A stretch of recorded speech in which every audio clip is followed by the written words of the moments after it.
Selamat malam Sportmania, kita berjumpa lagi di Sportcast Nusantara TV. Masih bersama saya Boy Noya dan juga rekan saya Bung Roni Pangemanan. Selamat malam Bung Roni Pangemanan. Selamat malam Boy. Apa kabar? Baik Boy. Dan tamu kita malam hari ini Bung Ropan. Ya. Wah ini dia. Teman lama kita. Teman lama. Lama tak bersua ini. Saya rindu sekali dengan dia ini. Iya. Ya kan? Iya. Nggak lama-lama kita perkenalkan Nur Alim. Selamat malam semua, Bang Noya. Apa kabar, Ropan? Baik Sehat. Bang, baik sehat semua. Kita manggilnya Jabrik. Jabrik lebih terkenal dengan Jabrik. Jabrik. Orang semua Jabrik sudah tahu dia langsung noleh aja. Oh, Siap. Bung Ropan. Iya. Apa yang Anda lihat dari Jabrik?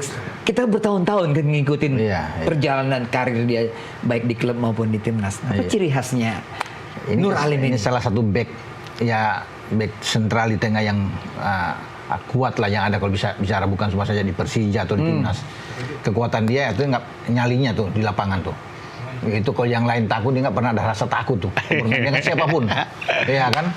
Dia kalau markingnya orang tuh ngeri kalau sudah ketemu sama dia. Iya kan? Jadi selalu di zaman dia sulit untuk menggeser. Sulit untuk menggeser posisi dia ya. Nur Alim nggak bisa. Ya. kalau Yang lain boleh berganti-ganti. Iya, Tapi kalau dia saya ingat dia tuh ya stylenya di lapangan itu, dengan gayanya agak gini gitu bos, ya kan?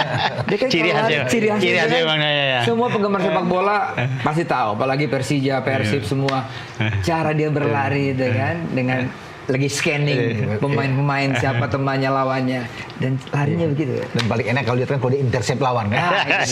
Wah, masuk barang itu kan. 99% kena. Satunya lewat.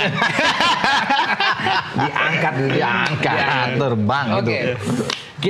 Kita pakai kesempatan yang cakep ini untuk bicara mengenai timnas. Ya. Dan yang kita undang ya memang orang timnas. Oh iya dong. Jadi kalau bicara timnas, yang ngomong mantan pemain timnas dapat dipercaya. Apalagi kalau kita bicara pemain belakang, udah. Jadi ya, kita mau kulik nih pemain belakang dengan pakarnya gitu ya. Siap. Nah, Bung Ropan, update terbaru dari timnas yang mungkin kita mau sampaikan kepada pemirsa Nusantara TV malam hari ini tentang 29 pemain atau 30 pemain sekarang ini. Gimana, Bung?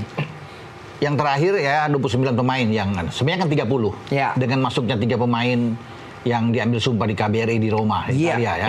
Emil Audero, Dean James dan Joy Pelupesi. Tapi sekarang sampai tadi itu terakhir ada satu pengurangan karena pengurangan. Ya, Egy Maulana Fikri tidak bisa bermain karena memang dia cedera, Boy. 2 pertandingan terakhir dia tidak bisa mampu memperkuat Dewa United itu melawan Borneo terakhir ketika kalah dan saat mereka menang 6-0 lawan Semen Padang. Nah, terakhir dia main pada tanggal 1 Maret yang lalu. Dia bikin gol ketika menang di Kediri di Stadion Brawijaya lawan Persik Kediri 2-1 dan itu gol terakhir dia yang dia bikin sebelum dia istirahat. Tapi namanya kemudian muncul kan di 27 nama waktu itu. Belum ada penambahan 3. Setelah masuk 3 jadi 30, tadi pengurangan 1 lagi dan karena memang dia tidak bisa dibawa. Jadi problemnya memang engkel. Dia memang sulit untuk bisa masuk. Nah, saya coba untuk bisa mengkonfirmasi ini, mencari tahu dan saya bicara juga dengan Pak Ketua. Ya, bagaimana? Ada pergantian nggak? Siapa tahu ada pergantian untuk tetap melengkapi jadi 30 kan? Iya.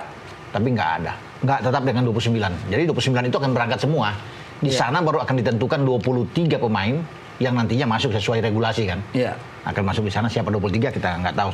Urusan pelatih lah. Patrick Kluivert yang lebih tahu. Tapi itu update terbaru yang ada. Yang bisa. Bung Alim pasti juga selama ini juga memperhatikan bagaimana Egy bermain kan, apalagi di Dewa sekarang lagi bagus ya. Lagi sedang bagus. Dia juga buat gol juga bagus sekali. Asit-asitnya juga bagus juga ya ngasih bola. Pengurangan ini ataupun cederanya Egy ini sangat disayangkan juga ya. Betul. Jadi kalau kita lihat dengan tidak ada absennya Egy ini juga sebenarnya sih mempengaruhi tim juga ya, Bang Noya ya. Tapi kan di situ kan banyak pemain-pemain yang pemain-pemain plank, yang pemain-pemain gelandang. Cuma sedikit banyak juga itu kan tergantung dari Patrick juga skema dari bermainnya itu kan seperti apa. Apalagi nanti menghadapi tim sekelas Australia itu. Itu. Jadi ya walaupun kita sayangkan Egy, tapi Patrick dan juga PSSI punya keyakinan bahwa squad yang sekarang ini Dianggap sudah cukup. bisa menutup Iya. kekurangan tidak hadirnya Egy gitu. Dianggap cukup Boy dengan 29, makanya tidak ada penambahan lagi, walaupun sebenarnya ada pemain-pemain lain, misalnya katakan Jakob Sayuri Ya. bisa dimainkan karena kan sesuai dengan di flank kan bermain, ya, bisa ada. Tapi dianggap Banyak pilihan juga banyak ya, Pak. pilihan. Dianggap juga ini cocok karena di flank itu kan ada Eliano bisa bermain di sana juga, Rafael Struijk bisa bermain di sana, Marcelino bahkan bisa Marcelino digeser juga bisa. bermain di Ya. sana. Jadi ini tidak ada masalah. Jadi kita tetap berangkat dengan 29 pemain. Karena Australia sendiri cuma memanggil 26 pemain, 26 lebih sedikit daripada lebih kita. sedikit dari kita. Iya, Karena kan walaupun- mereka kan store 23 juga sama seperti kita. Iya. 23 pemain. Jadi Australia sebagai tuan rumah ya 26 aja. Walaupun kita agak kaget juga bahwa banyak pemain-pemain yang tadinya bermain di Indonesia mereka pada tahun yang lalu ketika bermain 0-0 dengan kita tuh banyak yang nggak main juga. Iya, yang iya, tidak iya. dipanggil, Tinggal, yang iya. tidak dipanggil. Nah, yang menarik nih 3 pemain yang sudah ahli federasi nih. Bro. Yo. Artinya 99% bisa bermain melawan Australia. Bahkan saya bilang 100%. 100%. Ya tergantung pelatih apa mau mainkan dia atau Iya. tidak kan. Joy Pelupesi, Pelupesi, Dean James sama Dean James, Emil Audero, Emil Audero. penjaga gawang. Nah, semua terserah pelatih lah ya akan memainkan apakah langsung kehadiran ketiga pemain baru ini, Bung Ropan, bagaimana komposisi dan juga kekuatan timnas berangkat ke Sydney? Ketiganya kan berbeda posisi ya. Emil kita tahu bersama kiper, penjaga gawang. Iya. Dean James bermain di fullback, di kiri, dan Joy Pelupesi di gelandang. Lebih Iya. DM itu lebih bertahan. Iya. Dan kalau mau dikatakan Boy, kira-kira siapa di antara tiga ini yang bisa masuk? Mungkin kalau penjaga gawang masih Martin Pas. Iya, Martin Ya, Pas, karena ya, betul, yang akan main. betul. Emil mungkin akan kedua. Ya, sebagai Iya. untuk menjaga. Nah, saya akan menunggu apakah dua pemain sisa Dan James dan Pelupesi Joy akan main secara bersamaan di starting 11 lawan Australia. Kalau Joy Pelupesi, saya pikir saya ingin dia bermain. Karena di tengah itu butuh dia. Iya. Ketika kita tidak ada Jairo, dia bermain di DM lebih kuat untuk mendampingi Tom Hai dan mendampingi Ivar Jenner. Nah, Dan James ini yang orang juga pingin lihat. Kan anak masih 24 tahun, Ya. Go Ahead Eagles yang lagi bagus. Dan main bagus Main kemarin. bagus, kemudian pekan kemarin dia terpilih salah satu pemain di 11 pemain terbaik ya. Nah, kita bagus nih, dia bersaing dengan Verdong kan di posisi kiri di fullback. Nah, itu yang kita kalau dia dimainkan berdua ini di posisi kiri ya. Bagus saya pikir. Oke, Bung Ralim, Joy Pelupesi tadi ya, Iya. DM, gelandang bertahan, Betul. box to box. Ya. Ini buat seorang atau dua, misalnya kita pakai 4 pemain Back belakang, four. Iya, back back four four, ya. back four. Ada 2 center back di situ. Dengan adanya Joy Pelupesi sebagai DM, sebagai seorang pemain yang pernah juga bermain di pola bertahan yang sejajar, ini kredit poinnya apa? Menguntungkannya apa buat pertahanan kita? Ya, terutama untuk buat pemain belakang ya, kita ada kecenderungan itu ada kenyamanan. Ya. Ada kenyamanan. Karena dari serangan-serangan dari pemain lawan di gelandang itu ada pemutus. Ya, itulah ya nomor punggung nomor 6 itu. Nomor punggung 6. Jadi kita juga pemain belakang ini juga lebih fokus kita untuk menjaga pertahanan lawan. Pertahanan kita juga. Di situ lebih bagus itu. Kalau dia kokoh, kita juga di belakang lebih tenang, lebih konsentrasi di situ. Ya, disitulah kelebihannya dari pemain yang nomor 6 itu. Pemutus untuk serangan lawan di situ. Pemutus untuk serangan lawan. Gimana, Bung? Di zaman Anda dulu di tim nasional kan bermain di flat ya, empat, nah, defense, yang ya. jadi bermain seperti Joy Pelupesi yang dikatakan Boy itu siapa di depan pernah itu yang kalau masih ingat tuh? Pemutus serangan lawan. Iya, pemutus serangan lawan itu karena kita banyak sekali ya teman-teman kita waktu itu pemain nomor 6 itu ada Bima Sakti ya kan, ada Erianto almarhum. Iya. Di situ mereka di situ mereka punya karakter-karakter yang tersendiri gitu, punya kelebihan dan kelemahannya masing-masing. Tapi waktu di timnas itu memang yang spesialis untuk buat nomor 6 itu pemain gelandang bertahan lah sekarang bilang itu. Itu memang di situ ada Bima Sakti karena mereka juga dia lugas main bolanya dan simple. Jadi pemutus serangan-serangan lawan di tengah itu ya Bima Sakti. Oh ya, main simple, pemutus box to box, Joy Pelupesi memenuhi syarat itu. Iya, memenuhi syarat. Bagaimana Bung Lim? Dia punya ketenangan visi bermain bola sangat baik sekali dan memang dia sangat kuat di posisi itu. Ya, walaupun mungkin kalau head to head dibandingkan dengan Jairo Redewell, kalau kita bisa mendapat masih Jairo dong. Ya saya pikir yang lebih oke. Tapi ini bagus, pemain yang bagus pengalamannya. Yang penting dia tenang ya bermain di sana. Dan kita butuh pemain seperti dia yang bisa bergerak. Tapi dengan usia 31 mungkin Ivar Jenner sebagai pemain muda ya akan membantu dia untuk bisa bergerak karena Australia kan punya gelandang-gelandang yang bagus, Iya, Boy. yang bagus. Ya, Mobilitasnya tinggi juga ya, kan. mobilitasnya Ya. tinggi. Jadi butuh pemain yang bisa masuk untuk intercept lebih cepat.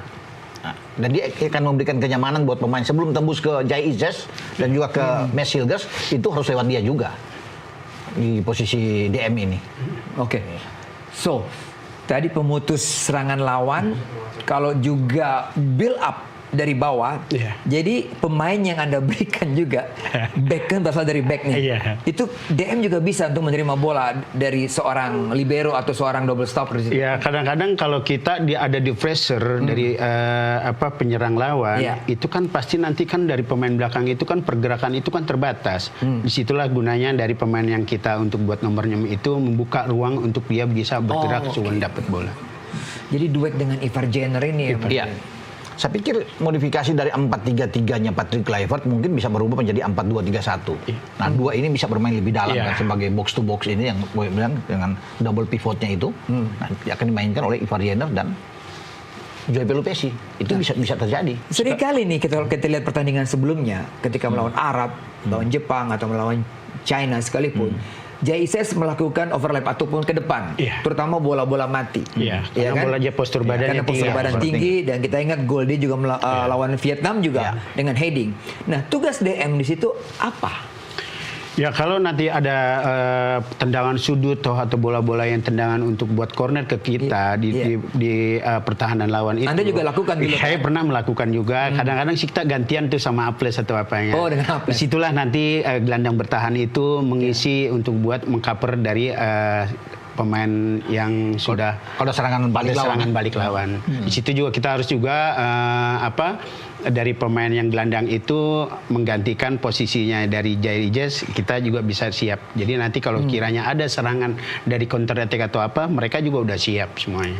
Oke. Itu benar, karena kalau ada bola-bola mati ya, dari sebuah set piece, biasanya kan pemain-pemain belakang itu akan maju ke depan. Mes Hilgers, Jai Izes itu Rizky Ridho pun. Ya, kadang-kadang juga pemain dari back kiri, back kanan itu bisa masuk ke dalam, kita Bisa yang masuk bisa ke dalam. naik. yang ada di fullback itu bisa ke dalam. Misalnya Verdong kan, dengan badan yang tidak terlalu tinggi, Verdong bisa ke dalam. Atau Joy Pelupesi akan tetap bertahan di situ untuk bisa mengawal itu, mengisi posisi di saat Jai ke depan dan Mes Hilgers. Dan Tom Haye biasanya mengambil tendangan sudut atau bola-bola Tom Haye tendangan akan bebas. mengangkat itu Di kan. mana dua back kita atau satu ada di kotak Dan di penalti. dalam itu. Dan DM di situ yang mengcover. yang Begitu. mengcover. Betul. Karena juga kadang-kadang juga harus mengantisipasi setelah bolanya dapat dari lawan atau apa, ada kena counter attack. Iya. Itu kita juga dari pemain belakang itu udah siap juga, Bung. Iya. Bung Ropan, Dean James yang tadi Bung Ropan sebut kan? Iya.